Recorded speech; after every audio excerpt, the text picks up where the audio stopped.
Assalamu alaikum, you're watching A Views and News and I'm Faisal Rahman with the special transmission about the US elections. So finally, as we said yesterday, that America is in labor and it only needed another 24 hours whether to know whether it's a boy or a girl. So finally, 24 hours they've passed and we got to know it's a boy. Republican Party member, the presidential candidate Donald Trump has finally won the election. Interestingly, he was able to not only get 270 mark, but he went over 285 and got about 289 that figure. Whereas Hillary Clinton was well under 225. Was pretty interesting to see that because when the results started to come in, they started pouring in, it started from Kentucky, so 3%, 4%, 5%, and the margins were huge. And certainly, when we're talking about a couple of very interesting states, including Arizona and Nevada, they were won by the Republicans. And the surprise factor was not only the North Carolina, from where they grabbed a very important 15, the magic figure of 15, but also ended up winning Florida. And that was the main difference. And they grabbed 29 points from there, and that was won by the Republicans. And other than that, I mean, a couple of very interesting phenomena which we were talking about, that what about the Hispanic vote, what about the black vote, what about the Muslim vote? Well, Hispanics are around 12%, there are 11% blacks, 4% Asians, 1% Muslim out there. But then there was this trend of early voting as well, in which a lot of non-whites voted, but at the end of the day, 70% of the country is based on those demographics which tell us that they are whites. So Donald Trump, who is the now most aged, I would say, president, has been elected. Earlier it was Mr. Ronald Reagan. So this guy is in power, and now it is going to be a different game. Republicans have won, and because when you look at that, how many times the Democrats have succeeded, Democrats again, it was just twice, once in 40s, I guess, and then there was another time when they won. But so the probability went very much in the favor of the Republicans. But having said that, another very important part was about the expectation that this is going to be a very close contest. Though when you talk about the popular vote, yes, it was indeed. But when you talk about the college cultural vote, I mean, that was different. But at the end of the day, Mr. Donald Trump is going to be the 45th president of the United States of America. So whatever he said earlier, is he going to do that or not? How is he going to look at the foreign policy? What is he going to do about the internal issues of the United States of America? Well, a lot of white working people, they have supported him. And it is also believed that a lot of non-whites have also supported him. So let's see where it leads. The next 4 years for America are really crucial, are really important, and going to be a challenge for Mr. Donald Trump. Let me introduce you to our panelists. On my right is Shahid Kiani Saab, former ambassador, senior diplomat. So thank you very much for taking out your time. We have with us Dr. Okab, who is a professor at the National Defense University. So thank you very much for being here. And we also have with us AVM Faiz Amir Saab, News to Interaction, is a senior defense analyst, is also the Vice Chancellor of a university. So thank you very much. So Kiani sir, I'm sure this was a surprise as it was for the most. How do you see Donald Trump winning the election, becoming the 45th president of the United States of America? I was this morning. I was, taking the midterm exam in a university when one of my friends, messaged me that Donald Trump has won the elections. Believe it or not, I was stunned. Stunned like anybody else. And it reminded me historically of the 1948 US presidential election when Thomas Dewey, who was the governor of New York, the newspaper, Chicago News, one of the newspapers printed that Dewey has been elected as the US president.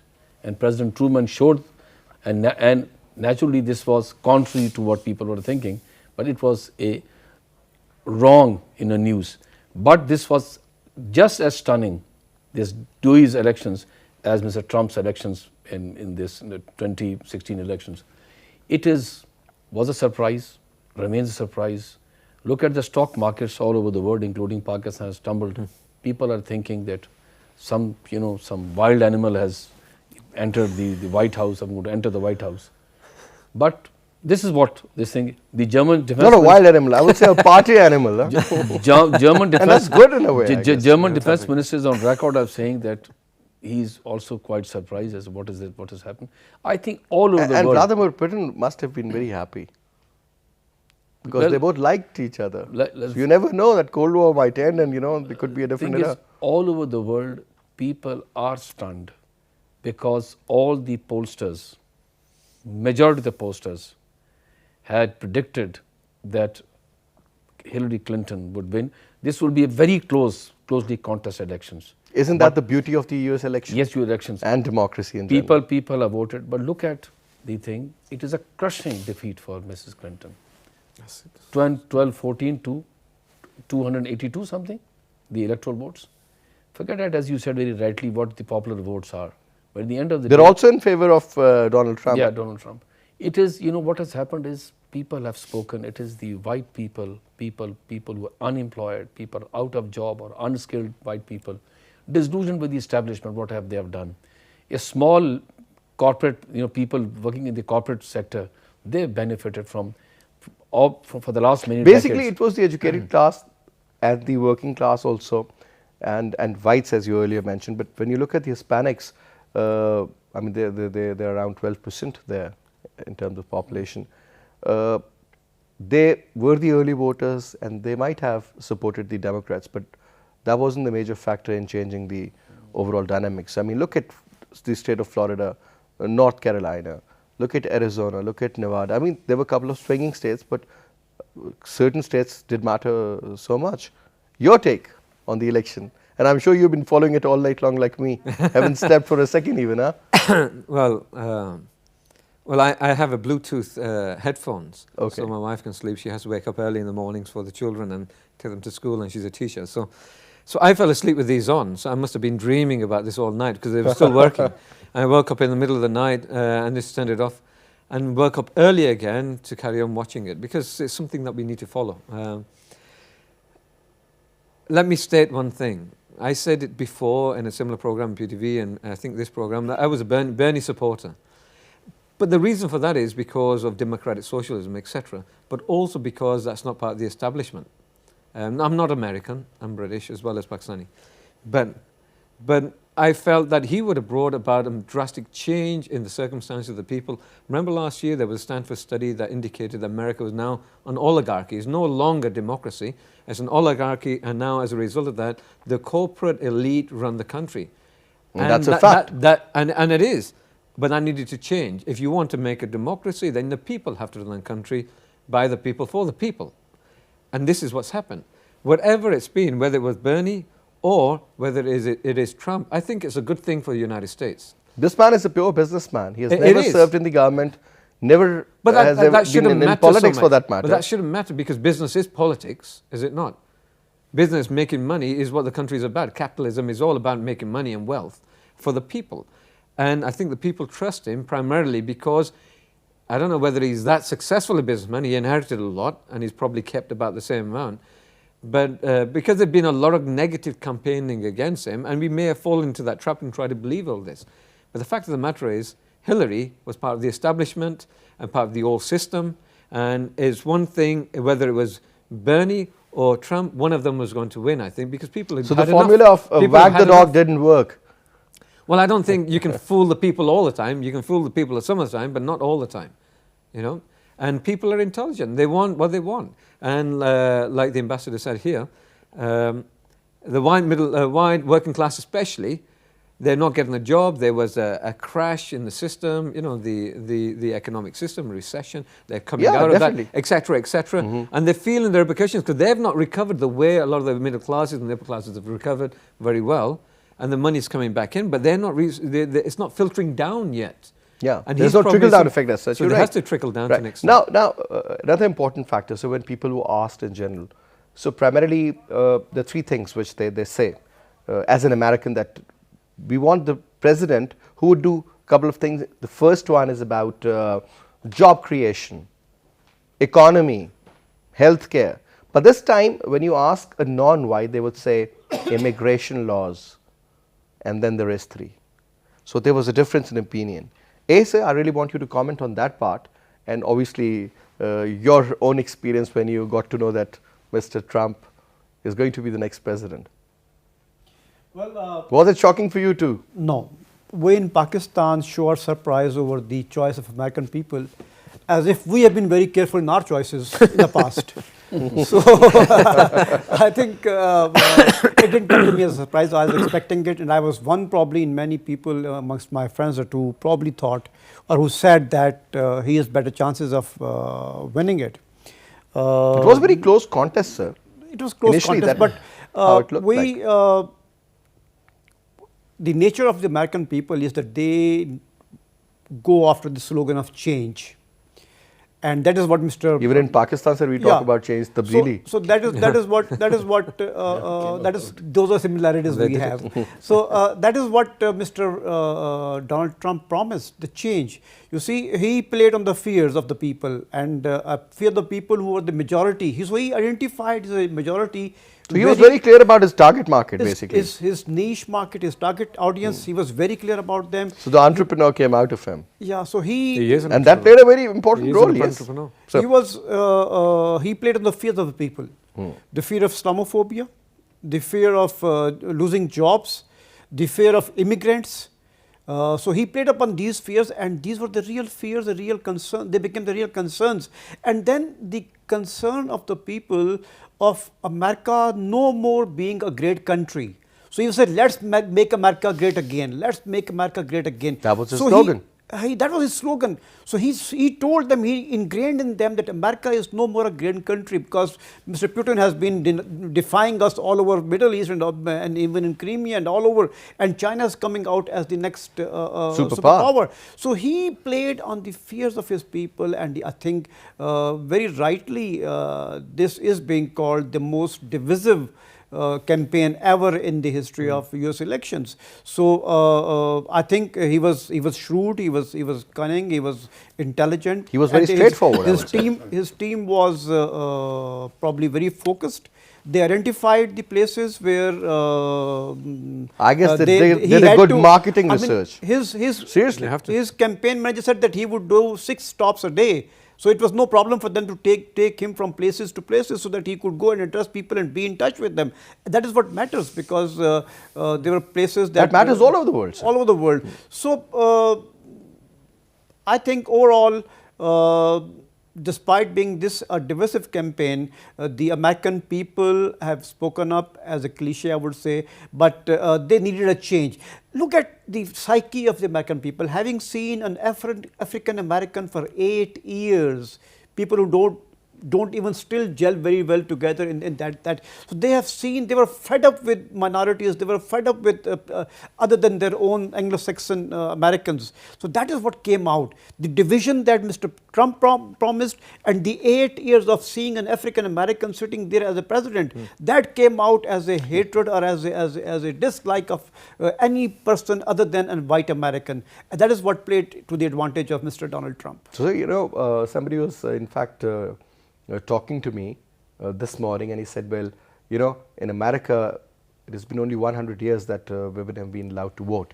And then look at your area. You talk about Benazir Bhutto. She's been the Prime Minister twice. You talk about Khalida Zia or Hasina Wajid for that matter. They've been in power. In Bangladesh, you talk about Indira Gandhi. In India, Thatcher and Kumara Chandra, Bandara Kumara Chandra, and Margaret Thatcher in England. So, but that's Europe. I'm talking about our region. Yeah. But in USA, for some reason, people believe that maybe she was a woman. They did not accept. But I don't believe in that theory. But maybe. No, I think It she could be in the promised. mindset. She promised more of the same, and people were fed up with the more of the same. They expected the Because same. she has committed those, and she went against them when she was in power. So there was a factor of mistrust also. So, and change was, I think, There more was appealing. You know, I mean, when you talk the about the tag slogan. that was given to her, that she promised continuity, and continuity means another 8 years of the same that they have seen for the past 8 years. It wouldn't have made any difference. Now, sir, let's start looking at from another perspective. This was the internal, how the Americans look at the United States of America from within. But that doesn't matter to us whether he gives them the best healthcare or free education. To me, it's more about the foreign policy of the United States of America. First of all, sir, Republicans, we have seen Republicans in the form of Bush, we have seen Democrats in the form of Clinton otherwise. But now, when you look at the overall scenarios all over the world, starting from South China Sea to Afghanistan, Pakistan, you talk about Syria, you talk about certain issues going on in Africa. Primarily, it seems that, there are a lot of problems going on at the same time.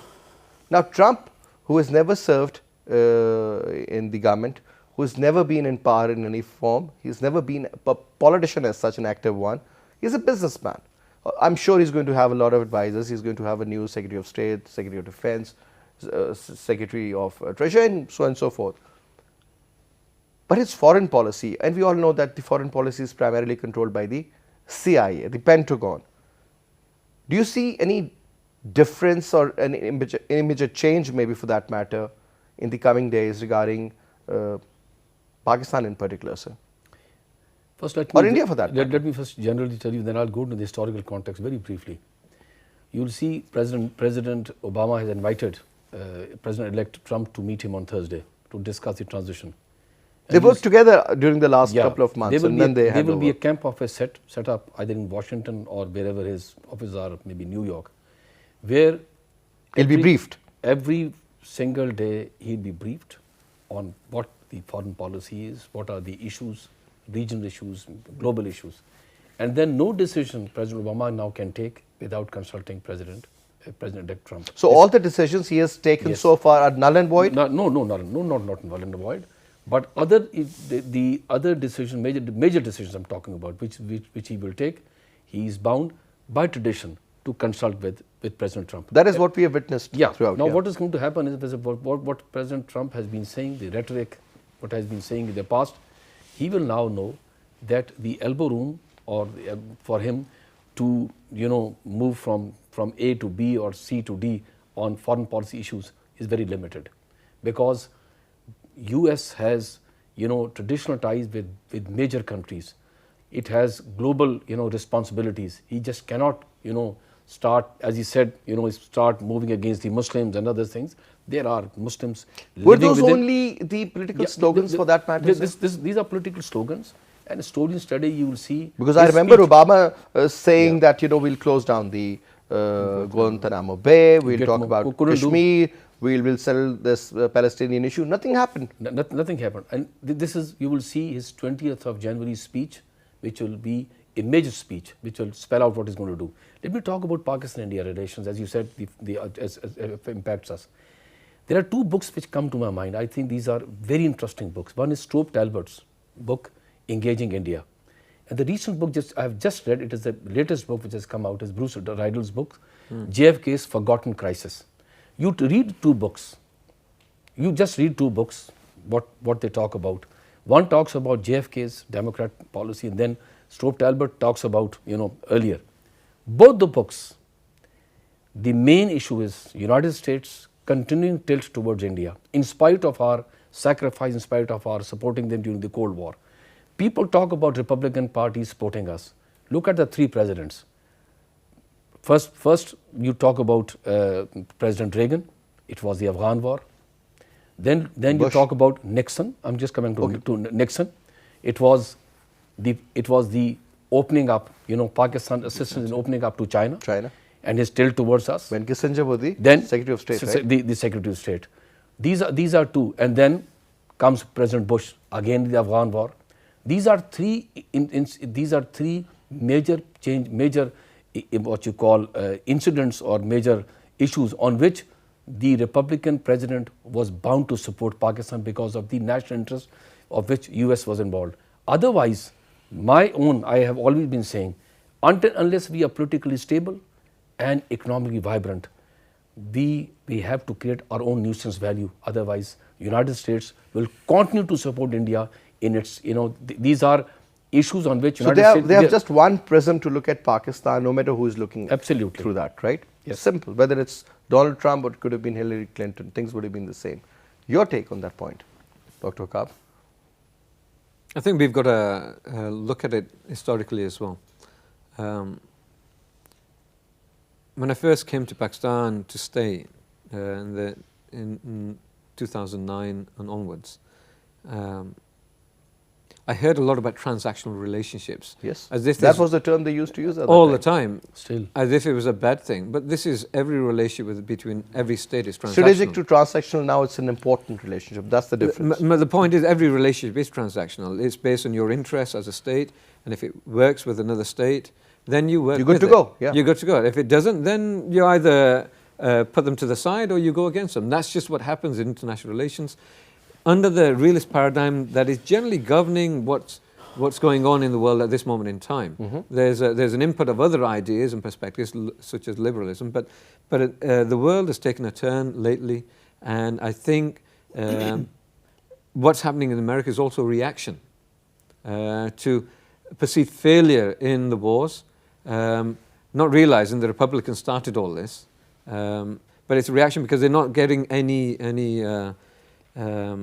success out of it, really. And then now there's Daesh or ISIS, and Syria's fallen apart, and Libya's fallen apart, etc. So the world seems to be in a mess, and they've got to take the leadership again, and China's rising, as you said. But as far as Pakistan is concerned, we've seen a lot of videos, and he says, I love Pakistan, and I'm willing to work with Pakistan. And he said on this speech, where his winning speech today, and I went through it all. I listened to it intently because I wanted to know what he wanted to say.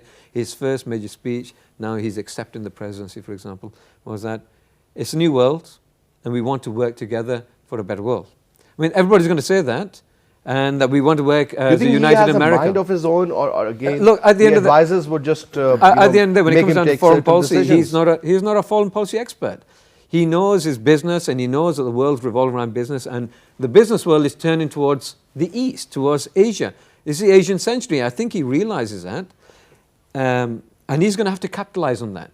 He's going to have to capitalize on that. There's no doubt in my mind right now, because I'm working on these strategic issues, that there's going to be a global power transfer over the next 20, 30 years towards the East, predominantly China, as they build. And what about themselves Russia? up. What about Russia? Let me take this point, and I'll want your comment on that as well. Ibn Sahab, Vladimir Putin, I mean, in certain of his statements, he really admired and said that, I would really like Donald Trump to be the next president of the United States of America. So he's become. And Trump has got some sympathies for Vladimir Putin as well. I mean, that is a personal interest. Obviously, the national interest of both the countries, they have so many conflicts. Do you think these two presence now in the future would change the course now, especially in Syria and in certain other areas, including Afghanistan, sir? Faisal, I'll take the person first. Please. Look at Donald Trump as a man, as a person. He has been involved with the USA pageant, the USA Miss USA pageant that has been going on. He owned it from 1995 or 1996 till 2015. He has been involved in that world. He has been running one of a very popular TV program, The Apprentice, for about 15 years. He has been sponsoring and financing the wrestling also, sir. And he has been coming as he's an American character, sir. He's coming. No, let me. Bible American. Let's gather his. No, I'm not trying to belittle him, but I'm looking at his personality. Right. He is. He has been featuring in films. He has been featuring in Ronald Reagan was an actor wrestling. Too, let me all right. build on it. So he has been in World Wrestling Forum, and he's been part of that world, entire world. What does it show? That his major concerns in life, other than business, have not been politics and military affairs. Not at all. I totally agree. So that is what I was trying to bring you. That his major concerns were not what was happening in the world, except what was happening in the Middle East, which concerned his business, and nothing else. So such a person is more vulnerable to his aides, his mushirs, his advisors. So probably Mr. Donald Trump is a person more like George W. Bush. Now I was bringing you to a point where that George W. Bush was as good a statesperson or as good as a military man as Mr. Donald Trump is. He had no grooming. He had hardly had any upbringing in serious statesmanship, statecraft. He was a Texas boy. Yeah, but I mean, he was also a lightweight politician in the American, when you see the American entire canvas of the statesmen. Who got hold of George W. Bush? Dick Cheney, Donald Rumsfeld, John Bolton, Richard Pearl, Paul Wolfowitz. Woodfowitz, yes. Those were the ideologues, the neocons of that time, and they got hold of Mr. George W. Bush, and they wreaked a havoc in our world that we're still paying through our noses. Look at what happened in Middle East. They actually attacked Afghanistan, but very soon forgot Afghanistan, and in the very first week before even coming to Afghanistan, they said, let's go to Iraq. So that is the kind of vulnerability that Mr. George W. Bush had at the hands of neocons or the ideologues of that time. Do you fear something similar can happen now? A person who has no grooming in military affairs, a person who has no grooming, no brought up in statesmanship, or who hardly has met probably these kind of situations, he would be open to his advisors. And Rudy Giuliani, who is an ideologue, he is one of his major campaign Giuliani managers. was the mayor of New York. When 9/11 happened, right? So what I'm trying to tell you is, that there is a lot grave danger of Mr. Donald Trump ending up in the hands of a very strong group of people who have very strong ideas about the world. And that is where you see he has said China is a manipulator of currency. He has said our NATO allies will have to take greater share of the expenditures that we are spending on their defense. He has said I'm going to get out of the international climate agreement. So he has certain very that they have signed in Paris. He has very definite ideas. Besides putting Hillary Clinton into jail, his other ideas are more severe. So we need to look at that these ideas are not his own. These were the ideas. Do you think these ideas are fed into him? Given to his campaign by people who were working in the on the backstage to make him look like a stage person, because he had to speak something about the world stage. So this is here the person who is more vulnerable, who is more open, who is more exploitable by his advisors, and let's pray he gets good advisors. Sir, let's take the debate further. Yeah. Well, the ABM has his own opinion, and to a large extent, when he is echoing what has been said, that it is the establishment basically which would be speaking. But at the same time, I tend to agree with what he is saying, that it is the establishment and ideology. They have a very major especially role the to play. Iraq, even the especially about the foreign policy. Foreign policy, especially the Iraq one. I think this is that the whole thing is in the Bush's War. I think that's a book on which he talks about Bush being stunned. He says attack Iran. He is against P5+1, and he also, in one of his statements, he said, why not to give atomic bombs to Saudi Arabia? Yeah. I mean, he doesn't understand nuclear proliferation, non-proliferation. That's what I'm saying. I agree that Bush is also quite surprised that during this Afghan campaign, Wolfowitz tells him that I think we should go into Iraq, and post Iraq and post Syria, what is happening? I agree that this is a big mess. But at the same time, if you look at there are certain areas in which U.S. foreign policy, there is a continuity, like the support to Israel, support to India, and then look at what the nuclear deal with Iran. This is something which we need to look at. This deal was struck not only to whittle down whatever Iranian nuclear weapon they had or they didn't have, but the same to strike a balance in that region. United States needs Iran to bring about some semblance of peace in this region, because Iran and balance of power also. Yeah, Iran has very serious interest in Lebanon and in Syria and in the Middle East as such, and then trying to also warn their own old allies like Saudi Arabia and others to they have been cut to size. So these are things placed. And one thing which Trump has said, and like my all colleagues to also comment, that he said that we will not intervene now. There will be no interventions in any region. There will be no what you call boots on ground.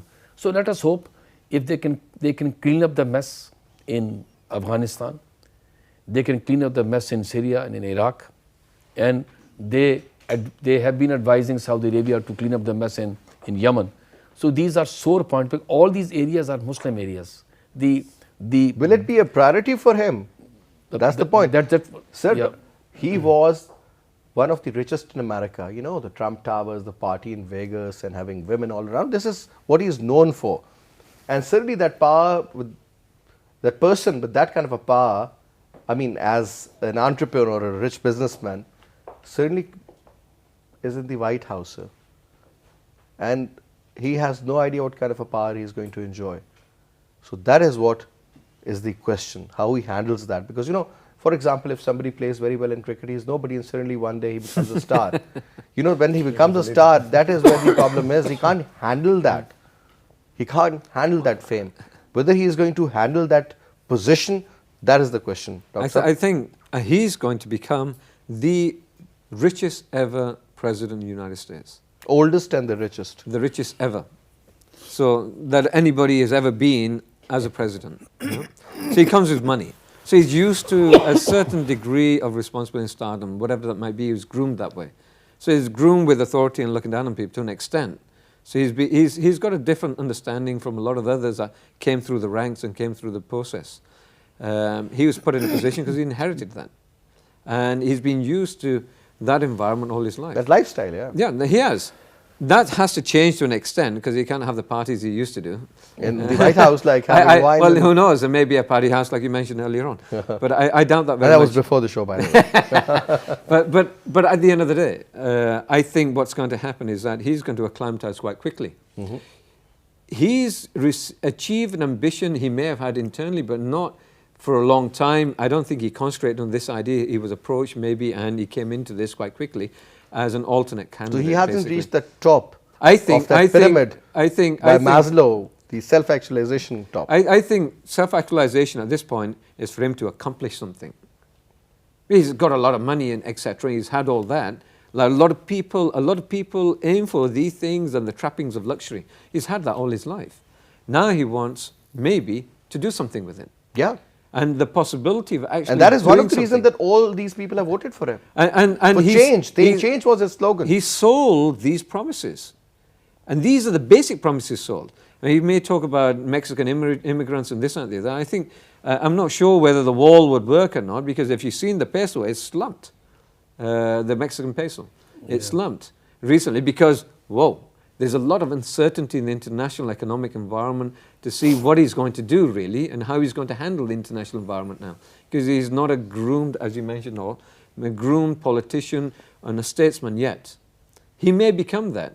Sometimes what happens, and Churchill mentioned this at one point, leaders are made out of the situation. Yeah. It doesn't always mean that a leader needs to be there beforehand and then acquires a situation that he becomes a leader. You never know, he is a leader. He comes out of a situation. But nobody's ever seen him in that category, you know. Leaders sometimes develop into leadership because the situation is there and he's confronted with a situation like this, where there's a tumultuous world, a world that is changing, the power is ebbing away from the United States, and that's it's coming into a more multipolar world. It's working this way, the rise of other countries. Other countries are becoming more successful. It's not a zero-sum world anymore. I think there's a realization in the United States that it's not as if they get something, we lose. It is a world where we can all share. And it's a matter of, this is business, isn't it? I think he's an accomplished businessman to an extent. People will argue with that because he's inherited most of it. But the fact of the matter is, at least he maintained it to an extent. He has capitalized on that. He's capitalized on that. But the fact of the matter, as far as Pakistan is concerned, trepidation, uncertainty, until we really know what he's going to do with the actual policies, so the next we can't 4 months say are really. important. We need to know what he comes out with. Now that he's achieved the goal, he's going to be president. That's it. Yeah? He's gone through all that. He's done the electioneering. He's got the votes from the right people. He marketed in the right way. He may have been fed how to say this and that and the other in the right way to get the right people on his side because he couldn't get others or the liberals. He went anti-establishment because he knew Bernie was an obstacle, and unfortunately he was removed by the Democrats themselves, who's messed up badly. The DNC has messed up badly to remove the only candidate that could have been successful and could have taken the votes from everywhere. Unfortunate, that's life. Yeah? I think, personally, if he really begins to understand, now he's going to have the weight of responsibility that he's going to be charged, literally the most powerful person on the earth. There's a big responsibility coming to his shoulders, and he's going to have to take it. How he responds depends on how we can develop that. And you talk about Putin. Let's hope that that personal understanding between two leaders, if they can erupt and become, because it's right now quite positive, can change, and it's not reactionary. Until this point, those relationships have been quite reactionary. They have not been positive from the beginning. There's a reaction that Obama had against Putin because of what he's been doing and his advisors have been saying. Now there's a change of guard, and maybe that initial suggestion that they both want to work with each other is a positive sign, and maybe a positive sign for the world. All right, sir. I think we'll have to go by the person he is.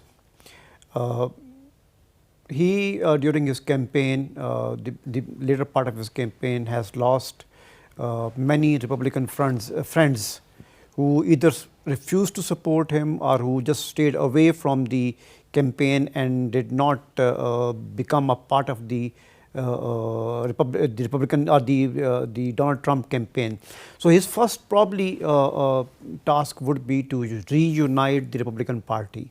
The fissures that had come in because of his personality, because of his image, because of his approach towards the whole campaign issue, and his the campaigns against him in the social media about his personal life. I think those all had divided the Republican Party itself a lot. So his first task would be to bring back those people who would be his strength in the Senate and the Congress. Because without the Senate and Congress, probably he would mean nothing even in the very first year, very first 4 years. So he will have to get his friends back with him again. He has given his priorities. He's spelled his priorities in the very first speech that he made after being president-elect. He said that I'm going to improve the infrastructure of the United States and make it one of the best in the world and create jobs by investing in the infrastructure. So that is probably you'll have to look at his economy first. That the promises that he made to his people of creating jobs. Now it is investment in infrastructure and creation of job is a bit opposite to what he has been telling the people in his campaign, that the jobs lost to other countries would be brought back. The jobs lost to other countries were in industrial areas, industries, to China, to and Mexico, telecom also. Telecom. So those were in services and industries. But here he's talking about as his top priority as the infrastructure. So probably there is a chance that he will not pursue his very hyped kind of a campaign promises against other countries like China, or he spoke a lot about NAFTA, the North American Free Trade Agreement, and he said he is going to renegotiate it, and that is between Canada, America and Mexico. So probably when he is talking of those renegotiation of agreements with his two very neighbors, renegotiation of agreement with China, the trade deals with China, and renegotiation of the international climate agreement, I think those are things in a bit distant future. He is going to first concentrate on bringing Republicans back, selecting a cabinet. His own teams have said that Mr. Donald Trump has not been concentrating a lot on selecting his team for the future. Now he would do that. But he has got a couple of months. So now he would do that. So probably his immediate major concern would be selecting a team. And I hope he selects the best team, he selects a good team, which is not only good for the American people, but for the rest of the world as well. And he is probably going to concentrate more on job creations rather than going and indulging in the international arena or international conflicts right at the outset. He would be more amenable to Russia. I mean, initially, he would try to put his he seems settle to be down. inclined towards Russia. He would like to settle down, but he is going to come tough if Mr. Putin makes any wrong moves, because he has that kind of a posture. He's an aggressive man. Aggressive man. So he's going to, and he says, I'm going to make deals and I'm a dealer. So he is going to press on Mr. Putin about those things. So I think overall, the first couple of months, a couple of priorities that you're going to see is making his team, is getting his Republican friends back, is putting his economy right back on the track, and then going on and meeting the international challenges. All right, last quick comment, sir. Everybody's afraid. Oh my God, Putin has Donald Trump has come now, and what about the non-whites? What about the Muslims? What about the Asians? What about the Hispanics? What about the blacks? And put together, they're around 25, 26%. I mean, that's like every fourth man in the American world is a non-white. So my point is, sir, when you look at these factors, I mean, do you think they're justified as their fears concerned, or do you think things would change, or he is going to renegotiate? I've been talking about a wall between USA and Mexico, and charging them and telling them to make it. Tariffs. And a couple of other very hostile designs which he has in his mind. Do you think that is going to be a workable solution? It's a quick comment, so we've got 2-3 minutes. He has here. already said in his, But is he going to do that? No, he has already said, assured that I am the president for all Americans. I think it's very, very difficult. Rhetoric is different, but as the president of the United States, trying to penalize people from their origin, like. But this is what we have witnessed in India. Yeah, this is what you see. India is totally different. You see, the people still living in their caste and their religion and all these things. Here, United States is a secular society. Right. I agree with you. There are problems, like the whites have a problem with the immigration of flooding the Americans with people from other countries. But I think he is going to take a deep breath. They'll be having some strong checks on He's going to take a deep. sure. He's going to take a deep breath and look and be present for all Americans. Look up. Quick comment. Well, I think when he said, I want to be a president for all Americans, but as far as the Americans are concerned, that, the but did he illegal mean it? immigrants are illegal immigrants. They're not Americans yet. So he's still working towards Americans, and I think he needs to renegotiate his own ideas. But he's not said anything that is But don't you think against what he's done before. The real values of the Americans or America? The real values of Americans are more tolerance. I think it's become more intolerant lately over the last, especially the last Post year and a half. 9/11. Even then as well, but especially the last year or so. But now he needs to bring it back. If he's going to be a president and a successful one that lives with history, he's going to be a uniting president, not a divisive president. And he's also said that he wants to work with the world. Let's see how that works out. Last quick comment, sir. When Nelson Mandela took power, sir, took charge, so most of these white people who were working in the presidency, they were leaving. But what he did was that he kept all of them. Even his own personal bodyguards were not very happy with that decision. But that was a very wise decision, sir. Nelson Mandela spent 27 years in jail, yeah, reflecting on what would be the fate of his nation. Mr. But he Donald was Trump centered by the whites. No, but he came out and looked after those guys. So he spent reflecting on those, how to bring about his nation together. I'm worried about the American society. Already the Canadian immigration website has collapsed, has crashed. There's so much have been rushed. Yes, that is so much have been rushed on that. I think they've got the space. I think you're going to see the white racist elements taking strength. And that is what is worrying me about because of all the blacks that voted in this election, 88% voted for Hillary Clinton, not for Mr. Donald Trump. Of all the Hispanics that voted in this election, 55% voted for Hillary Clinton and 25% only voted for Mr. Trump. So there is a clear divide in the American society, and I hope that is not the case for a very long time to come. The whites shouldn't one quick be too aggressive. Sir, quickly, sir. Okay. You see, I've been reminded of President Bush and Al Gore's election campaign when President Bush became president. The Economist had the headlines, the cover said, "Now unite." So I hope same thing should happen. It was a pleasure. Thank you very much. AVM Sahab, thank you very much once again. And that's all we have for this hour. But at the end of the day, since we were expecting whether it was a boy or a girl, it ended up being a boy. But the problem is that it's an American child at the looks. He needs to look after his country, and obviously since America is a very powerful country which has a lot of influence all over the globe, they need to look into certain affairs very carefully, very thoughtfully, and without being biased. That's all we can expect and say. Anyway, I'll see you again tomorrow at 8. Till then, you take good care of yourself. Khudafis.